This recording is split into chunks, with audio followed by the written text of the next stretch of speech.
So, what's the difference between worry and anxiety? Well, worry is usually tied to something specific. Maybe you're worried about a test that you have that's coming up, or you're worried about a performance evaluation that you have to do with your boss later today, or maybe you're worried about a really difficult conversation you know you need to have with that family member. When you're in that state of worry, there is an increased stress response in your body and in your brain, and that includes increased release of the stress hormone cortisol. The good thing is that after that event passes, typically your stress response will decrease and you'll feel better again. Now, when it comes to anxiety, things are much more pervasive, especially when it comes to something like general anxiety. You may feel like those feelings of anxiety are starting to seep into lots of different areas of your life. And in actuality, your stress response in your body and your brain is also staying elevated as well and contributing to that. So, what can you do in those instances?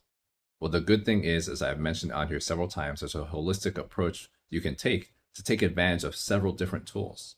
You can spend time meditating on scripture. For instance, I'm even thinking of the passages in the Bible where Paul is telling the Philippians, do not be anxious about anything, but in everything, by prayer and petition, make your requests known to God. In other words, he's saying you can pray about it. If you're having those times of anxiety, even if it feels like persistent and general anxiety, you can pray about that and ask God to help you work through that. But you can also do things like talk to a therapist or a counselor or a social worker or talk to a clinical psychologist.